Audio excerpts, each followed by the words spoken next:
وأصحابه الأكرمين أجمعين. أما بعد، فأعوذ بالله من الشيطان الرجيم. بسم الله الرحمن الرحيم.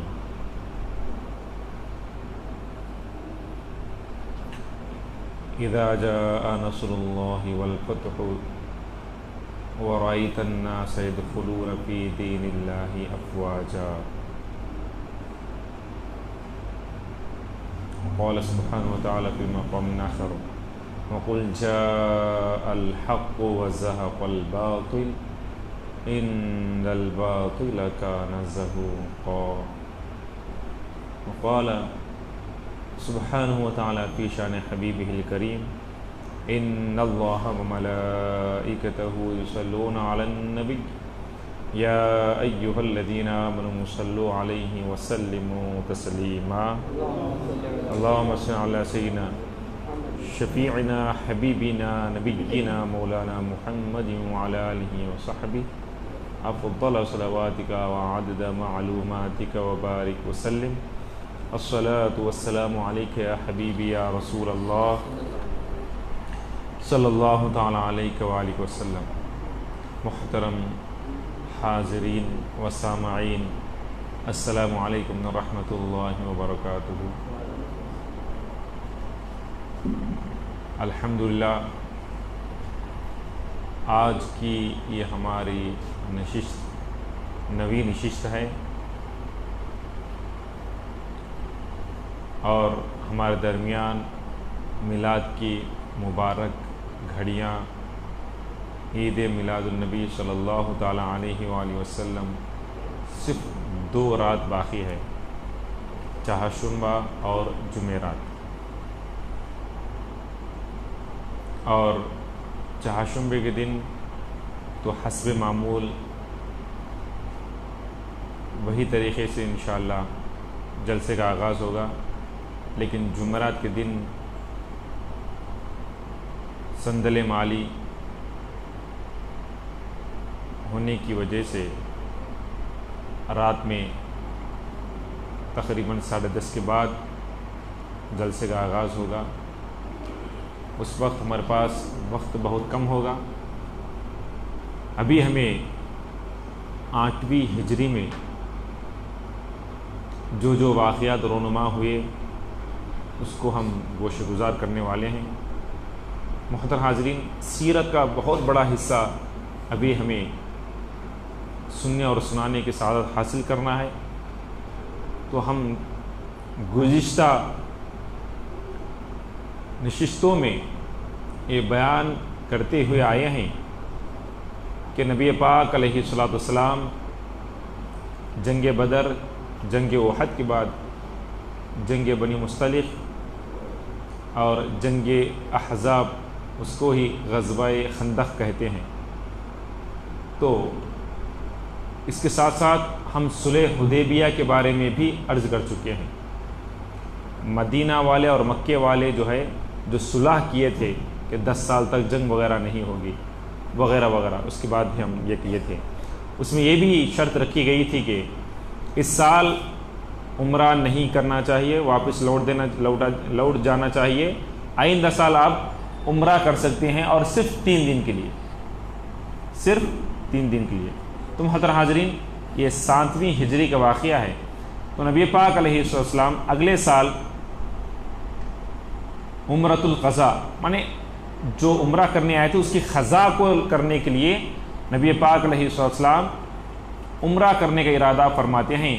تو اپنے ساتھ جب گزشتہ جتنے بھی صحابہ کرام آئے تھے ان تمام حضرات کو اعلان کر دیتے ہیں کہ جو حضرات عمرے کے لیے پہلے روانہ ہو چکے تھے، جو نبی پاک علیہ السلام کے ساتھ تھے، وہ پھر قضاء کی نیت سے عمرے کے لیے تیار ہو جائیں. تو محترم حاضرین، تقریباً 2000 صحابہ کرام عمرے کی قضاء کرنے کے لیے تیار ہو جاتے ہیں، نیت کر لیتے ہیں، احرام باندھ لیتے ہیں. تو نبی پاک علیہ السلام ذوالحلیفہ کے مقام پر آ کر احرام باندھتے ہیں، وہاں سے عمرے کا ارادہ کرتے ہیں اور مکہ مکرمہ میں جا کر طواف وغیرہ کر کے جو بھی عمرے کے طریقہ ہے، جو عمرے کے جو بھی فرائض واجبات ہے اس کو ادا کر کے نبی پاک علیہ السلام وہیں پر حضرت میمونہ رضی اللہ تعالیٰ عنہا سے نکاح فرمائے۔ تو یہ عمرہ کرنے کے جو تھے تقریباً اس میں 3 دن ہو گئے، اور وہ 3 دن میں ہی نبی پاک علیہ السلام حضرت میمونہ رضی اللہ تعالیٰ عنہا سے نکاح فرمائے۔ تو نبی پاک علیہ السلام کا ایک خاص گاؤں تھا، اور باپ دادا کا گاؤں، بلکہ ان کے باپ دادا ہی اس کے متولی تھے۔ تو نبی پاک علیہ السلام کچھ اور رہنا پسند فرمائے، تو قریش مکہ آ گئے، کفار مکہ آ گئے کہ 3 دن ہو گیا، آپ جو ہے مکہ خالی کر کے چلے جانا چاہیے۔ تو نبی پاک علیہ السلام ارشاد فرمائے کہ ابھی نکاح ہوا ہے، ولیمہ کر کے جانا میں سمجھتا ہوں، اور ولیمے بھی آپ کو بھی دعوت ہے۔ تو وہ لوگ جو ہے سنتے نہیں، نہیں 3 دن ہو گئے، آپ چلے جانا چاہیے، 3 دن ہو گئے، چلے جانا چاہیے۔ تو نبی پاک علیہ السلام 3 دن کے بعد جس طرح وعدہ تھا ان کی بات پر نبی پاک علیہ السلام واپس لوٹ گئے۔ تو محترم حاضرین، یہ خزا عمرے کا ذکر تھا۔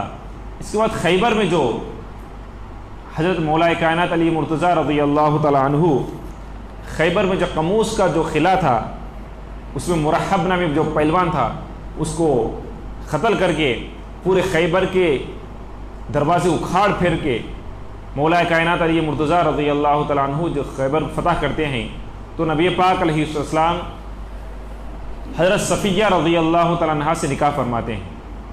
حضرت صفیہ رضی اللہ تعالیٰ عنہ یہ حضرت ہارون علیہ السلام کے اولاد میں سے ہوتے۔ حضرت ہارون علیہ السلام کون؟ حضرت موسیٰ علیہ السلام کے بڑے بھائی، جو بنی اسرائیل کے انبیاء اکرام میں سے تھے۔ تو محترم حاضرین، جب نبی پاک علیہ السلام خیبر کے فتح کیے تو بہت خوش رہے۔ اتنے میں حبشہ کی طرف جو مسلمان جب پہلے ہجرت کیے تھے، حبشہ کی طرف جو نبی پاک علیہ السلام ابھی مدینہ منور ہجرت نہیں کرے تھے، جب 5 نبوی میں جو ہجرت کیے تھے، جعفر طیار رضی اللہ تعالیٰ عنہ اس کے سردار تھے، تو وہ قافلہ جو ہے لوٹ کر خیبر کے پاس آ جاتا ہے۔ تو حضرت نبی پاک علیہ السلام حضرت جعفر رضی اللہ تعالیٰ عنہ کو دیکھ کر بہت خوش ہو جاتے اور فرماتے مجھے خیبر فتح ہوا سے خوشی زیادہ ہے یا جعفر آئے سے خوشی زیادہ ہے؟ جعفر کی آمد پر خوشی زیادہ ہے۔ حالانکہ حبشہ سے جو ہجرت کر کے آئے تھے وہ لوگ تو جنگ میں شامل نہیں ہوئے تھے، لیکن نبی پاک علیہ السلام خیبر سے جو بھی مال ملا، مال غنیمت، وہ برابر ان کو بھی تقسیم فرمائے۔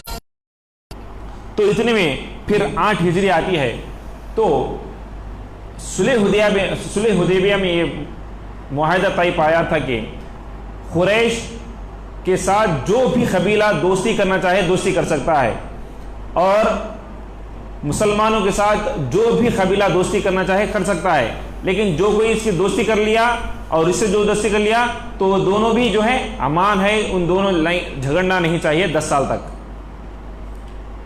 جھگڑنا نہیں چاہیے۔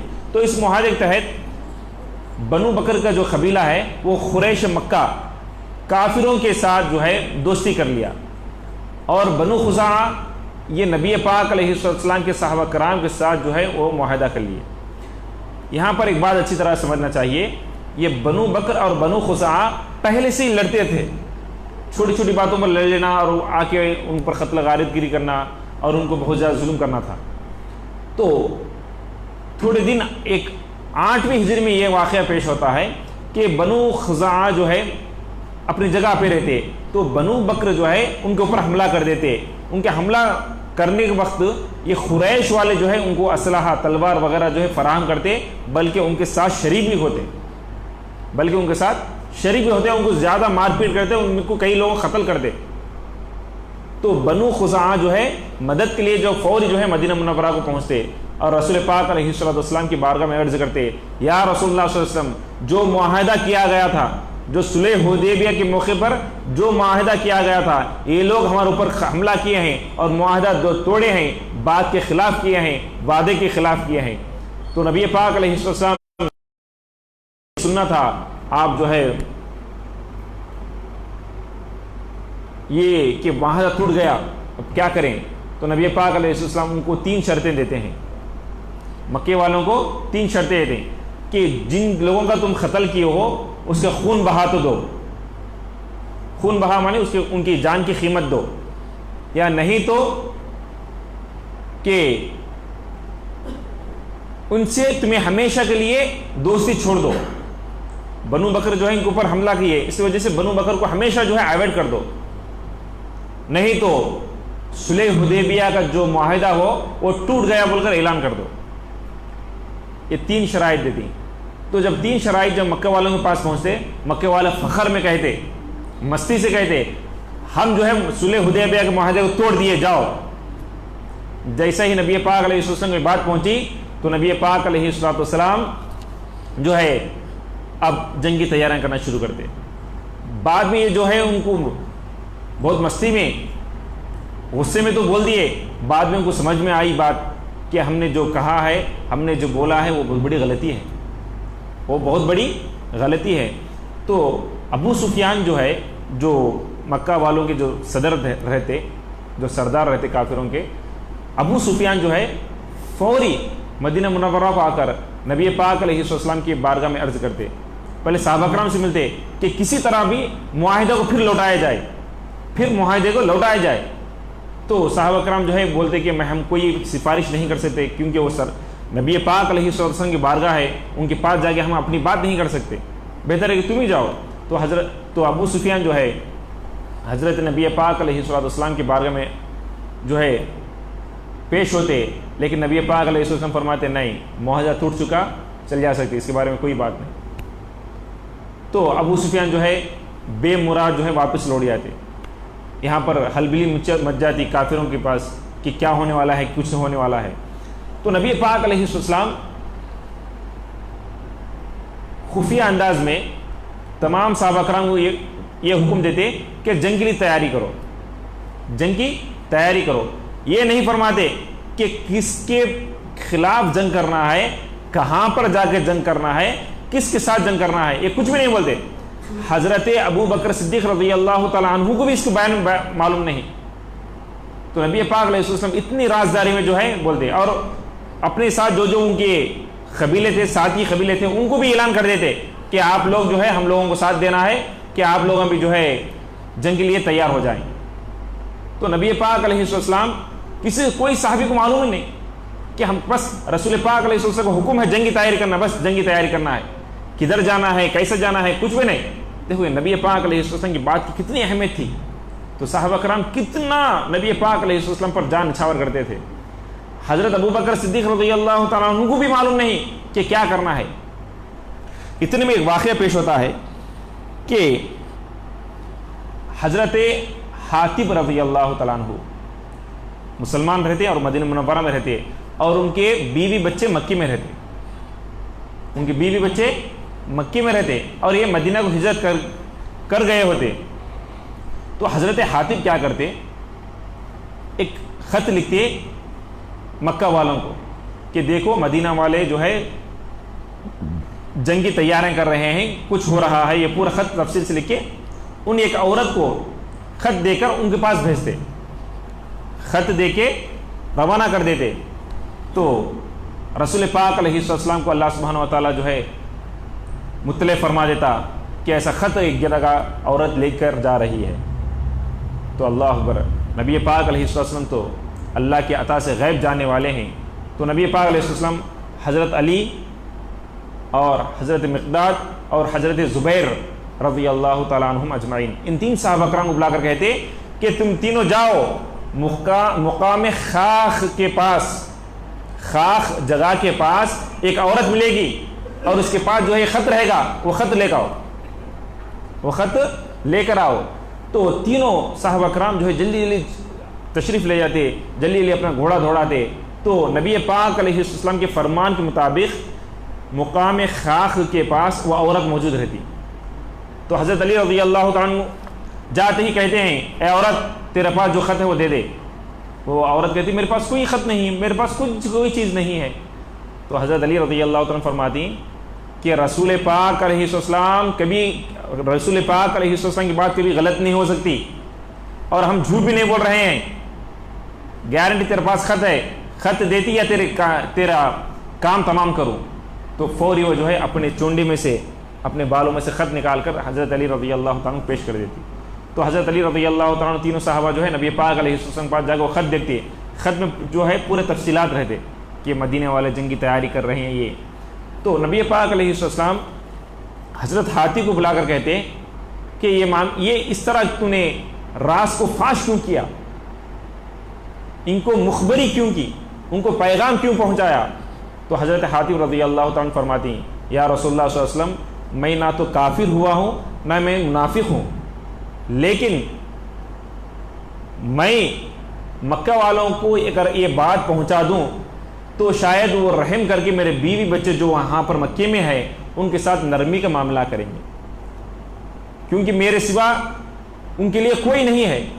اور جتنے بھی صحابہ کرام کے دوسرے رشتہ دار ہیں ان کو وہ بھی اپنے بیوی بچوں کو چھوڑ کر آئے ہیں, لیکن ان کے رشتہ دار دیکھ بھال کرنے والے دوسرے لوگ ہیں, لیکن میرے رشتہ دار میرے بچوں کو اور میری بیوی کو دیکھنے والے کون نہیں ہے.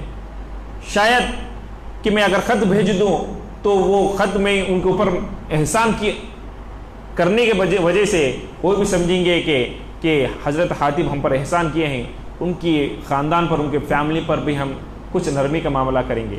حالانکہ میں جو خط بھیجا ہوں اس سے کچھ ہونے والا نہیں ہے, کیونکہ حق غالب ہونے والا ہے, اللہ سبحانہ و تعالیٰ ضرور ہماری مدد فرمائے گا, اس نیت سے میں جو ہے یہ خط بھیجا ہوں.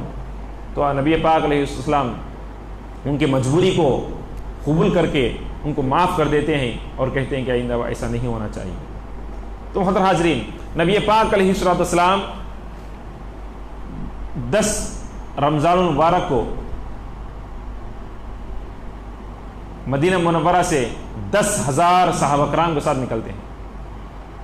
10,000 صحابہ کرام کے ساتھ نکلتے ہیں. جیسے ہی جب باہر جانا تھا اور دوسرے قبیلوں سے 2,000 کا لشکر آ کر مل جاتا ہے تو پورے 12,000 کا لشکر ہو جاتا. کتنا؟ 12,000. تو نبی پاک علیہ السلام جب 12,000 کا لشکر لے جاتی تو تیزی سے جا کر مر الزہران ایک مقام ہے وہاں پر پڑاؤ ڈال دیتے, وہاں پر ڈیرے لگا لیتے. تو ابو سفیان کبھی ان لوگوں جو ہے مست میں ہی کہ معاہدہ ٹوٹ گیا ہے تو اس کو کس طرح بنانا چاہیے, کیسا کرنا چاہیے, اس میں ہی ہے. لیکن مسلمان یہاں پر جنگی تیاری بھی کر چکے ہیں اور فوج لے کر مکہ کے قریب بھی پہنچ چکے ہیں, مر الزہران میں پڑاؤ بھی ڈال چکے ہیں. تو ابو سفیان اور ان کے 2 ساتھی جو ہے معاملات کو دیکھنے کے لیے جب پہنچتے کیا ہوا کیا نہیں, تو دیکھ کے تعجب ہو جاتا کہ اتنے قریب پہنچ چکے ہیں, اتنے قریب پہنچ چکے ہیں. تو وہ آ کر دیکھتے ہیں تو نبی پاک علیہ السلام پورے لشکر سے مخاطب ہو کر کہتے ہیں کہ ہر کوئی سپاہی اپنا الگ الگ چولہا جلائے, ہر ایک سپاہی اپنا الگ الگ چولہا جلائے. تو مر الزہران پورے اتنے چولہے ہو جاتے کہ رات پھر روشن ہو جاتی. تو ابو سفیان اور ان کے 2 ساتھی جب آ کر دیکھتے ہیں تو پریشان ہو جاتے, اتنا بڑا لشکر, خالی چولہے اتنے جل رہے ہیں تو کتنے لوگ رہیں گے, وہ اتنا بڑا لشکر.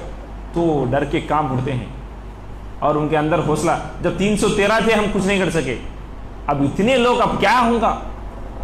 تو حضرت عباس رضی اللہ تعالیٰ عنہ نبی پاک علیہ السلام چچا کسی طرح بھی, کیونکہ وہ مکہ والے بھی جو کافر تھے وہ ان کی رشتہ داری تھے, تو کسی طرح بھی کچھ کرنا چاہیے. تو اتنے میں ابو سفیان سے ملاقات ہو جاتی. تو نبی پاک علیہ السلام کے چچا حضرت عباس رضی اللہ تعالیٰ فرماتے ہیں ابو سفیان اب ہاتھ میں کچھ ہونے والا نہیں ہے, اب کچھ ہونے والا نہیں ہے, مسلمان حملہ کرنے والے ہیں, بہتر ہے کہ تم نبی پاک علیہ السلام کی بارگاہ میں کلمہ پڑھ کر مسلمان ہو جاؤ اور اپنے لیے جنگ کو آمدہ مت کرو. تو حضرت ابو سفیان رضی اللہ تعالیٰ عنہ حضرت عباس رضی اللہ تعالیٰ عنہ کی بات سن کر آگے بڑھتے ہیں. اتنے میں عمر فاروق رضی اللہ تعالیٰ عنہ دیکھ لیتے ہیں, ان کو دیکھتے ہی بولے کہ کافروں کا سردار آیا ہے, اس کو قتل کر دو. تو تلوار لے کر ابو سفیان کے پیچھے بھاگتے ہیں. تو حضرت عباس رضی اللہ تعالیٰ عنہ جلدی لے کر کہتے ہیں اور نبی پاک علیہ السلام کی بارگاہ میں کھڑا کر کے کہتے ہیں یا رسول اللہ صلی اللہ علیہ وسلم میں نے ابو سفیان کو امان دی ہے, میں نے ابو سفیان کو امان دی ہے, اپنا ذمہ میں لیا ہے. تو نبی پاک علیہ السلام حضرت عباس رضی اللہ تعالیٰ کے امان کو قبول کر کے حضرت عمر فاروق رضی اللہ تعالیٰ کو فرماتے ہیں جاؤ ان کو چھوڑ دو, تو ابو سفیان جو ہے بولے کہ مانے ہمارے سے کچھ غلطی ہو گئی کہ ہم معاہدہ وغیرہ توڑ دیے ہیں، آئندہ ایسا کا. تو نبی پاک علیہ السلام فرماتے بات پہلے جا کر ایک مرتبہ پورے فوج کو دیکھ کر آ جاؤ.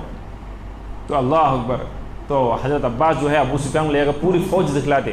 فوج دکھلانا تھا، ان کے ہوش اڑ جاتے. اتنے مسلمان، اتنے بڑے چولہے، اتنے، اور ایسا کہ نبی پاک علیہ السلام کی ہر بات کو جان نثار کرنے والے ہیں، پورے نظم و نسق کے ساتھ. جس کو جو کام دیا گیا ہے وہ کام پر ہر ایک جو ہے کھڑے اتر رہے ہیں. تو محترم حاضرین، حضرت ابو سفیان جو ہے آ کر نبی پاک علیہ السلام کے پاس کلمہ پڑھ لیتے ہیں اور مسلمان ہو جاتے ہیں. کافروں کا سردار اب مسلمان ہو گئے. تو حضرت ابو سفیان رضی اللہ تعالیٰ عنہ، حالانکہ وہ کافروں کے سردار رہتے، تو نبی پاک علیہ السلام ان کا دل رکھنے کے لیے ان کو جو ہے بہت اچھا ہمت افزائی دیتے ہیں. تو 20 رمضان کو نبی پاک علیہ السلام مکے کے اندر داخل ہونے کا ارادہ کرتے ہیں. اور مکے کے نبی پاک علیہ السلام پورے فوج سے کہتے کہ 3 راستوں میں جاؤ، 3 راستوں سے مکے میں داخل ہو. اور ایک بات اچھی طرح رکھ لو، کسی سے جھگڑنا نہیں، کسی سے جنگ نہیں کرنا. ہاں البتہ اگر کوئی جنگ کرے، مقابلہ کرے، تو جب ان کا بدلہ تمہیں لینا ضرور. تو حضرت خالد بن ولید رضی اللہ تعالیٰ عنہ، جو احد کے موقع پر مسلمانوں کو بہت زیادہ نقصان پہنچا، وہ ایمان لا چکے تھے. تو خالد بن ولید رضی اللہ تعالیٰ عنہ کو کچھ لشکر دیکھ نبی پاک علیہ السلام ایک مقام سے بھیجتے ہیں، اور خود نبی پاک علیہ السلام یہ مقام سے آتے ہیں، اور چند صحابہ اور ایک مقام سے آتے ہیں. تو مکہ کو 3 مقام سے اندر آتے ہیں. تو کہاں پر بھی کوئی بھی روکتا نہیں ہے، کہاں پر بھی کوئی جنگ نہیں ہوتی. لیکن خالد بن ولید رضی اللہ تعالیٰ عنہ جس راستے سے آتے ہیں وہاں پر جو ہے جنگ ہوتی ہے. تو تقریباً ان لوگوں کے 20-22 لوگ قتل ہو جاتے، اور ہمارے مسلمان بھی 2 شاید شہید ہو جاتے. تو محترم حاضرین، اس طرح مختصر سے جھڑپے سے مسلمان پورے مکے میں داخل ہو جاتے. تو نبی پاک علیہ السلام یہ اعلان فرماتے، الیوم یوم المرحمہ، کہ آج کا دن رحمت کا دن ہے، معافی کا دن ہے. اللہ اکبر. اور کیا فرمائے نبی پاک علیہ السلام کہ جو کوئی مکے میں داخل ہو گیا اسے امان ہے، جو کوئی ہتھیار ڈال دے گا اسے امان ہے، اور جو کوئی اپنے دروازے بند کر لے گا اس کو امان ہے، اور جو کوئی ابو سفیان کے گھر میں جائے گا اس کو بھی امان ہے، اور جو کوئی ام ہانی کے گھر میں جائے گا اس کو بھی امان ہے. اللہ اکبر. سب کو معافی، ہتھیار ڈالنے والا معاف، اور اپنے دروازے بند کر لیا اس کے لیے بھی امان، اور جو بھی ابو سفیان کے پاس گیا اس کے گھر میں رہ گیا تو ان کے لیے بھی امان، اور جو کوئی ام ہانی کے پاس گیا ادھر بھی ان کے لیے امان، اور جو کوئی حرم کعبے کے اندر چلا گیا تو اس کے لیے بھی امان. لیکن جو گستاخ رسول ہے، جو کوئی نبی پاک علیہ السلام نے بے ادبی کی ہے، ان کو کبھی بھی امان نہیں ہے، ان کو کبھی بھی معافی نہیں ہے. تو نبی پاک علیہ السلام فرمائے اگر وہ کعبے کے غلاف کے اندر ہی کیوں چھپا نہ ہو، کعبے کو چپک کے بھی کیوں نہ ہو، اس کو قتل کر دیا جائے. اللہ اکبر. محترم حاضرین، یہی مکہ والے، یہی مدینے والوں کو ستائے تھے، مارے تھے، توڑے تھے، ظلم کیے تھے. باپ بیٹے کو مارا تھا، بیٹا باپ کو اتنا ستائے تھے. آج تو بدلہ لینے کا دن ہے، لیکن نبی پاک علیہ السلام سب کے لیے معافی کا پیغام دے دیے، سب کے لیے معافی کا پیغام. لیکن جو گستاخ رسول ہے اس کو کوئی بھی معافی نہیں ہے، اس کا ایک ہی سزا ہے، وہ ہے قتل. تو نبی پاک علیہ السلام جو ہے عبداللہ بن قتل، اس کو امان نہیں دیے، وہ کعبے کے غلاف کے اندر چھپ کے تھا. تو حضرت سعید بن حریث رضی اللہ تعالیٰ عنہ اس کو پکڑ کر وہاں پر ہی قتل کر دیے. حالانکہ ومن دخلہ آمنا، کہ کعبے میں جو بھی داخل ہو گیا اسے امان ہے. اللہ اکبر. وہاں پر جو مارنا بھی حرام ہے، مچھر مارنا بھی حرام ہے، کہ کعبے کے اندر ایک پودا نکالنا، ایک چھوٹا پودا نکالنا بھی حرام ہے. لیکن گستاخ رسول کی ہے تو اسے کہاں پر بھی امان نہیں ہے، اسے دنیا میں بھی امان نہیں ہے، خبر میں بھی امان نہیں ہے، آخرت میں بھی امان نہیں ہے. کیونکہ محبت رسول ہی ایمان ہے. جب اس کے ساتھ نبی پاک علیہ السلام کے ساتھ بے ادبی کا معاملہ آ جائے تو اس کے لیے کبھی معافی نہیں ہے، اللہ بھی اس کو معاف کرنے والا نہیں ہے. تو اسی طرح